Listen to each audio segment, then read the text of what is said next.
और देश के हर छात्र को विद्यार्थी परिषद से जुड़ना चाहिए, क्योंकि जिनकी सोच देशभक्ति होती है वो विद्यार्थी परिषद के सदस्य अवश्य होते हैं। ये बातें जो है दिल्ली यूनिवर्सिटी के पूर्व छात्र नेता अध्यक्ष शक्ति सिंह ने कही हैं। वहीं उन्होंने कहा कि बंगाल में बीजेपी का वोट बैंक बढ़ा है। हालांकि सभी पार्टियां जो है एकजुट होकर देश के प्रधानमंत्री नरेंद्र मोदी को हराना चाहते थे, लेकिन वो सफल नहीं हो सके। इसी के साथ ही उन्होंने कहा कि विश्व में प्रधानमंत्री नरेंद्र मोदी का कद काफी ऊंचा है। इनकी जगह लेने के लिए किसी भी विपक्षी पार्टियों को 7 जन्म लेने होंगे। साथ ही झारखंड के राजनीति पर प्रतिक्रिया व्यक्त करते हुए उन्होंने कहा कि झारखंड की स्थिति बहुत ही खराब है। मुख्यमंत्री हेमंत सोरेन ना तो जनता की चिंता करते हैं, ना ही आदिवासियों की। यदि उन्हें चिंता है तो सिर्फ अपने और अपने परिवार की। यही वजह है कि मुख्यमंत्री हेमंत सोरेन सत्ता से दूर नहीं रह सकते। हमारे संवाददाता विकास सिन्हा ने दिल्ली यूनिवर्सिटी के पूर्व छात्र नेता अध्यक्ष सह भारतीय जनता युवा मोर्चा के पश्चिम बंगाल के प्रभारी और G20 के भारत के प्रतिनिधि करने वाले शक्ति सिंह से हमारे संवाददाता विकास सिन्हा ने सीधी बातचीत की है। आइए आपको सुनाते हैं शक्ति सिंह ने क्या कुछ कहा है। साथ हैं एक चर्चित चेहरा शक्ति सिंह। बता दें कि ये मऊ कहे या बलिया उत्तर प्रदेश के, इन्हें एक जाना पहचाना चेहरा है। इन्होंने अपने राजनीतिक जीवन की शुरुआत अखिल भारतीय विद्यार्थी परिषद से की।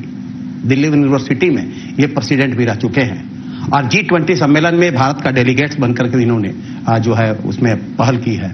आज वो रांची पहुंचे हैं। बात करेंगे इनसे कि क्या एक अब ऐसे तो इनके बारे में और बता दें कि राजनीतिक परिवेश में इनका परिवर्तन भी हुआ है, क्योंकि इनके दादा भी विधायक रहे हैं और अब ये खुद भी एक भाजपा का युवा मोर्चा की ओर से बंगाल के प्रभारी भी हैं। तो बात करेंगे कि बंगाल या आप जहां आप लगातार आप ब्राजील विदेश भी डेलीगेट्स के रूप में गए हैं, तो ऐसे में क्या लगता है भविष्य कितना नजर आता है कि अगर कोई राजनीतिक, हर माँ बाप चाहता है कि बेटे को इंजीनियर डॉक्टर बनाए, लेकिन राजनीतिक में न भेजे। ऐसे में आपका अभी अगर हम कहें कि जो स्थिति है दिल्ली यूनिवर्सिटी से आपने कहा, तो क्या राजनीतिक जीवन भी लोगों को अपनाना चाहिए?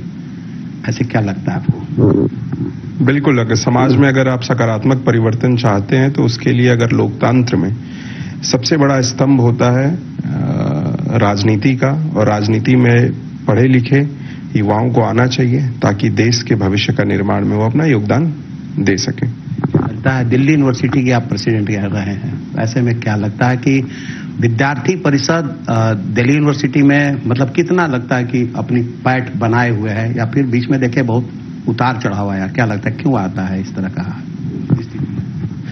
अखिल भारतीय विद्यार्थी परिषद देश ही नहीं दुनिया का सबसे बड़ा छात्र संगठन है, और जिस प्रकार से दिल्ली विश्वविद्यालय में लगातार पिछले कई वर्षों से दिल्ली विश्वविद्यालय में ABVP अपना परचम लहरा रहा है, और आज के समय में अखिल भारतीय विद्यार्थी परिषद देश के कोने कोने में, चाहे वो किसी छोटे से जिले का, चाहे यहाँ के पलामू का कोई महाविद्यालय हो, विश्वविद्यालय, वहां पे भी अखिल भारतीय विद्यार्थी परिषद की इकाई छात्र हित में काम करने का काम लगातार कर रही है। कितनी बड़ी पार्टी मानते हैं? लगता है कि एक स्टूडेंट यूनियन का लगता है कि ऑल ओवर में इससे बढ़िया कोई संगठन नहीं है, जो अभी सबसे बड़ी संगठन है। विद्यार्थी परिषद एक कह सकते हैं कि छात्र हित में बहुत लंबे बहुत अच्छी काम भी कर रही है। यह चर्चित है सभी लोगों पे। कितना जुड़ना चाहिए लोगों को इसमें? छात्रों को इनसे जुड़ के क्या लाभ मिलता है? अखिल भारतीय विद्यार्थी परिषद एक विचार है, एक संस्कार है, और मुझको लगता है कि देश के हर युवा को एक बार जरूर अखिल भारतीय विद्यार्थी परिषद में काम करना चाहिए, ताकि उनके अंदर राष्ट्र हित के बारे में, राष्ट्रवाद के बारे में एक सही तरीके से इनकलकेशन हो सके। और ABVP में अगर आप काम करेंगे तो आपको ऑटो मोड पे ऑटोमेटिकली आपके अंदर राष्ट्रवाद की उत्पत्ति होने लगेगी। आप बंगाल के प्रभारी रहे हैं युवा मोर्चा की ओर से अभी चुनाव में, क्या दिक्कत हुआ? बंगाल इस तरह से क्यों भाजपा को कह सकते हैं लॉस कैसे हुआ? अब पश्चिम बंगाल में हम देखेंगे तो लगातार भारतीय जनता पार्टी का ग्राफ जो है, जो कर्व है, वो ऊपर की तरफ बढ़ रहा है, और समय लगता है किसी भी पार्टी, किसी भी संगठन को अपनी जड़ों को मजबूत करने में। और पश्चिम बंगाल में बीजेपी बहुत मजबूती से काम कर रही है और वहां के लोगों को जोड़ रही है। जिस प्रकार से वो कम्युनिस्ट विचारधारा से कहीं आसपास मिलती हुई तृणमूल कांग्रेस है, उसके बारे में अब लोगों को बता रही है, और हम लोग आने वाले समय में भारतीय जनता पार्टी पश्चिम बंगाल में अपनी सरकार भी बनाने जा रही है। आखिर क्यों, मतलब जो सीटें पहले थी उससे भी कम होने का क्या, आखिर कहां से, कहीं पार्टी की ओर से कमी हुई या फिर कह सकते हैं कि ममता की छवि बढ़ी?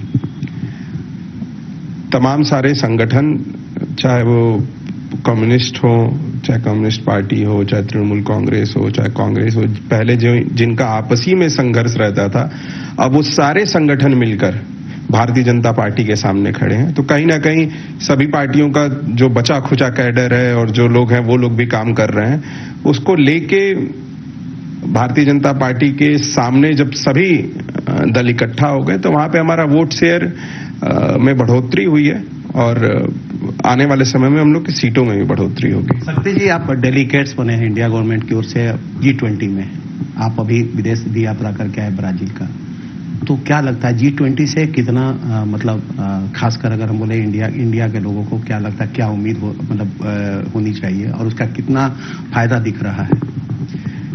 G20 में दुनिया की 80% इकोनॉमी जो है वो G20 देशों के पास है। लगभग 65 से 70% जो पॉपुलेशन है वर्ल्ड की वो G20 कंट्रीज के अंडर आती है। और G20 में जितने भी, पिछली बार हमारे पास प्रेसिडेंसी थी G20 की, मैं आपको बताता हूं कि बहुत सफलतापूर्वक जितने भी हमारे कम्युनिके में जितने पॉइंट्स थे उन सब में हमने सफलता पाई है। और ऐसा बहुत कम बार हो पाता है जिसमें कि आप सारे विषयों पे, सारे विश्व में विश्व सहमति आप बना पाए और उसको लेके हमारे देश ने बहुत अच्छे से काम किया है। और आने वाले समय में, आने वाले 5 से 10 साल में G20 में जिन मीटिंग्स पे हमारा कॉन्सेंसस बन पाया है उस पे हम लोग बहुत सकारात्मक परिवर्तन देश के कोने कोने में हर वर्ग के व्यक्ति के जीवन में देखेंगे। शक्ति जी, आप चूंकि राजनीतिक परिवार से आते हैं, बात करेंगे मऊ का या फिर बलिया का, आपको भी तो इच्छा होगा कि विधायक बने, उस इतना लंबे संघर्ष के बाद आप जो है हर जगह जा रहे हैं, तो ऐसे में एक मन में इच्छा होता है कि युवा को कि हम भी विधायक बने, हम भी मंत्री बने, आपको कितना इच्छा है? विधायक बनना और सांसद बनना तो अलग विषय है, लेकिन मेरा एक मानना है कि जहां भी रहें एक सकारात्मक नेतृत्व दे सकूं, वहां के लोगों को मुझसे जुड़कर वहां के लोगों को लाभ मिल सके, इसके लिए लगातार हम लोग काम कर रहे हैं। और पार्टी संगठन जो तय करेगा वो काम करेंगे। और लेकिन चुनाव नेता नहीं बनाता है, नेता जनता बनाती है। और मुझको लगता है कि चुनाव लड़ने से ज्यादा महत्वपूर्ण होता है कि आप अपने नेतृत्व क्षमता से वहां के लोगों का, वहां के क्षेत्र के लोगों का के जीवन में सकारात्मक परिवर्तन ला सके। पार्टी मौका देगी तो मऊ से या फिर अगम बलिया से आप चुनाव लड़ना चाहेंगे? जरूर लड़ेंगे। हम लोग छात्र संघ के लोग हैं तो हमारा पहला कर्तव्य तो यही है कि हम लोग चुनाव लड़ते रहें और जरूर लड़ेंगे। तारा को आपने देखा होगा, या तो उम्मीद विधायक का कैसा लगता है? उस परिवार से आना, अपने आप को कितना गर्वान्वित महसूस करते हैं? हमारे पूरे परिवार ने हमेशा समाज के लिए काम किया है और सभी लोग, चाहे वो हमारा जो भी क्षेत्र रहा हो, बहुत सकारात्मक रूप से हम लोग समाज में एक सकारात्मक परिवर्तन लाने के लिए, लोगों के उत्थान के लिए, लोगों की जब आवश्यकता पड़ी है वहां पे हम लोग हमेशा खड़े रहे और वो सब चीजें हमारे अंदर हैं। हम लोग भी उस चीज को लेकर आगे चलते रहेंगे। एक कह सकते हैं दिल्ली यूनिवर्सिटी का अध्यक्ष, वो भी एक ठाकुर परिवार में, बहुत चुनौती है, पहली बार कोई बना था। कैसे इस संघर्ष को पार लगाए आप? अब दिल्ली विश्वविद्यालय में हम लोग ने जब हम लोग गए थे तो मुश्किल से 1 या 2 दोस्त हम लोग थे, लेकिन छात्र हितों के लिए लगातार संघर्ष रहा हमारा, जिसमें मुख्य रूप से झारखंड, बिहार, उत्तर प्रदेश, जो कि पूर्वांचल में, दिल्ली का पूर्वांचल की अगर डेफिनेशन आप देखेंगे तो पूर्वांचल में पूरा झारखंड आ जाता है, पूरा बिहार आ जाता है और आगरा से पहले का पूरा उत्तर प्रदेश आ जाता है। हाँ, तो उसी प्रकार से सभी यहाँ के छात्रों ने बहुत मजबूती से साथ दिया। उनके अधिकारों के लिए, उनके हक की लड़ाई हम लोग बहुत मजबूती से लड़े, उनकी आवाजों को बुलंदी तक पहुंचाने का काम किया। और वही सब देखते हुए सभी छात्रों ने, सभी मित्रों ने, सबने ये डिसीजन लिया कि हम लोग को भी इस विश्वविद्यालय के लोकतांत्रिक चुनाव में अपना हिस्सेदारी भागीदारी तय करनी चाहिए और उसी को तय करते हुए हम लोग छात्र संघ का चुनाव लड़े और ये जीत मेरे अकेले की नहीं थी, पूर्वांचल के हर एक व्यक्ति की जीत थी, राजपूत समाज के हर एक व्यक्ति की जीत थी, अखिल भारतीय विद्यार्थी परिषद की जीत थी, राष्ट्रवाद की जीत थी और जो भी छात्र हितों के लिए संघर्ष कर रहे थे उन सबकी ये जीत थी। एक सवाल अंतिम, इंडी गठबंधन लगातार, आपने अभी कहा बंगाल में सभी लोग एकजुट हो गए, अभी चुनाव में, लोकसभा के चुनाव में तमाम इंडी गठबंधन के लोग, लेकिन कहीं कहीं बिखराव दिखा। क्या लगता है कि आने वाले समय में ये जब एक दूसरे को लोग हमेशा एक दूसरे पर कटाच करते रहे, चाहे हम केजरीवाल की बात करें या किसी भी बात करें, आज सब लोग एकजुट क्यों हुए हैं? आखिर क्या कारण मानते हैं? बीजेपी की बढ़ती मतलब पॉपुलैरिटी है या बीजेपी को हराने के लिए सब लोग एकजुट हुए हैं? आखिर क्या मानते हैं इसको?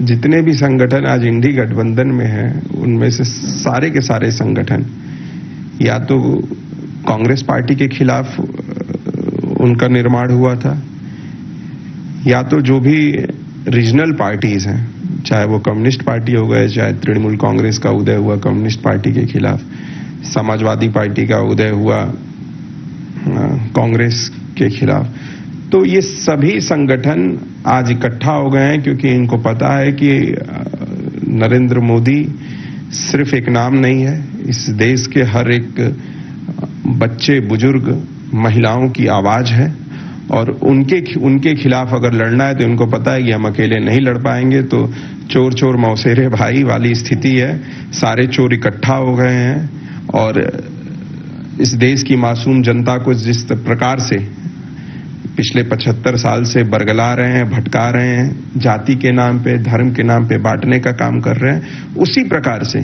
फिर से इकट्ठा होके सभी अपना जातीय समीकरण, अपना क्षेत्रीय समीकरण बनाते हैं। लेकिन इस देश की जनता एक बहुत भारी मैंडेट के साथ है, बीजेपी की सरकार, एनडीए की सरकार बनी है, फिर से प्रधानमंत्री जी को तीसरी बार नेतृत्व कर रहे हैं और इस बार जो उनकी योजनाएं हैं वो फिर से इस समाज के अंतिम पंक्ति में खड़े व्यक्ति को मजबूत करने के लिए फिर से हम लोग काम करेंगे और जो एक विशाल और विराट वृक्ष है मोदी जी का, जो भारतीय जनता पार्टी का, उसको अभी इन लोग को भेदने में सैकड़ों साल लगेंगे। एक अंतिम सवाल, झारखंड में आप आए हैं, झारखंड के राजनीति पर कुछ बताइए, कैसा लगता है आपका अभी का? झारखंड में हम देख रहे हैं किस प्रकार से करप्शन में लगातार ये पार्टी लिप्त है और इनके मंत्री बारी बारी सभी मंत्री जेल जाते जा रहे हैं। तो मुझे लगता है कि यहाँ की जनता के सामने इनका जो चरित्र है वो सामने आ चुका है और इस बार भारतीय जनता पार्टी यहाँ पे भारी बहुमत से यहाँ पे अपनी सरकार बनाएगी और भारतीय जनता पार्टी के नेतृत्व में यहाँ के आदिवासी समाज का, सर्व समाज का यहाँ पे विकास होगा और जहाँ पर आज भी झारखंड में बिजली पानी नहीं पहुंच पाया है, जहाँ पे आज भी नहीं सड़कें पहुंच पाई हैं, वहां तक उन आदिवासी गांवों तक भी भारतीय जनता पार्टी लोगों के उत्थान के लिए काम करने का काम करेगी। विद्यार्थी परिषद के लोगों के, मतलब खासकर आप अपने कार्यकर्ता को क्या कहना चाहेंगे? विद्यार्थी परिषद और भारतीय जनता युवा मोर्चा सभी के युवाओं को मैं यही संदेश देना चाहूंगा झारखंड में कि अगला 4 महीना बहुत महत्वपूर्ण है। आप सभी लोग घर से निकलिए, अपने लिए, अपने समाज के विकास के लिए, अपने क्षेत्र के विकास के लिए, यहाँ की मासूम भोली जनता के लिए। जो लोग समाज में सकारात्मक परिवर्तन लाना चाहते हैं, जो लोग झारखंड को भारत के एक विशेष, झारखंड अपने आप में बहुत विशेष है, यहाँ पे जितने खनिज पदार्थ हैं, जितनी यहाँ पे रिसोर्सेज हैं, अगर उसके आधार पर देखा जाए तो झारखंड जहां खड़ा है उससे बहुत आगे इसको खड़ा होना चाहिए था। अगर ये सभी परिवर्तन लाना चाहते हैं, आप अपना और अपने आसपास के लोगों के भविष्य में परिवर्तन लाना चाहते हैं, तो आप सब लोग एक साथ मिलकर आवाज उठाइए और झारखंड को एक डबल इंजन की फिर से सरकार मिले, ताकि केंद्र का और प्रदेश का समन्वय हो सके और सबका सर्वांगीण विकास हो सके, उसके लिए काम कीजिए। और देश के युवाओं को मैं ये संदेश देना चाहूंगा कि आप लोग आजकल सोशल मीडिया पे और तमाम तरीके की बरगलाने और भटकाने वाली चीजों का सोशल मीडिया का युग है। बहुत सारी चीजें सोशल मीडिया पे फैलाई जा रही हैं, उससे सतर्क रहिए। रोज अखबार पढ़िए, रोज न्यूज देखिए, ताकि आप सही जानकारी आप तक पहुंच सके और अपने आसपास के लोगों को भी आप लगातार अवेयर करने का काम करिए। ये हैं शक्ति सिंह, जो रहने वाले तो मऊ बलिया जिले के उत्तर प्रदेश के रहने वाले हैं। ये दिल्ली यूनिवर्सिटी के पूर्व अध्यक्ष रहे हैं विद्यार्थी परिषद। इन्होंने कहा कि और साथ ही साथ बता दें कि ये राष्ट्रीय कार्यकारिणी सदस्य भी हैं भाजपा के युवा मोर्चा की ओर से और झारखंड के प्रभारी भी रह चुके हैं। इन्होंने साफ साफ शब्दों में कहा कि देश का भविष्य चाहते हैं, अपना भविष्य चाहते हैं और अपने आसपास के लोगों का भविष्य चाहते हैं, तो एकजुट होकर साथ दे एक ऐसे संगठन को जो देश हित में बात करता हो। यही नहीं, इन्होंने विद्यार्थी परिषद के लोगों को भी खासकर बोला है कि अगर हर लोग चाहे तो अगर आपके अंदर थोड़ी सी भी देशभक्ति है, भावना है अगर मन में, तो आप विद्यार्थी परिषद को जरूर ज्वाइन करें। वही एक संगठन है जो सही में देशभक्ति के लिए काम करता है। साथ ही इन्होंने ये भी कहा कि डेलीगेट्स जो बने थे, जो G20 का जो सम्मेलन हुआ था, उसमें बहुत सारे जो खासकर आर्थिक रूप से भारत को मजबूत बनाने के लिए जितनी भी पहल होनी चाहिए थी वो हो रही है। आने वाले दिनों में भारत बहुत बढ़िया बेहतर करेगा, ऑल ओवर वर्ल्ड में एक अच्छी पहचान बनाएगी। साथ ही साथ इन्होंने कहा कि एक चूंकि राजनीतिक परिवार से आते हैं तो इन्होंने एक जब ये भी कहा कि अगर मौका मिलेगी तो अपने क्षेत्र का प्रतिनिधित्व भी करेंगे और अपने क्षेत्र के लोगों को हर वो चीज सुविधा मुहैया कराने के लिए पहल करेंगे जो लोगों ने सपना देखा था। कैमरामैन सूर्यांश के साथ विकास सिन्हा, साधना न्यूज, रांची।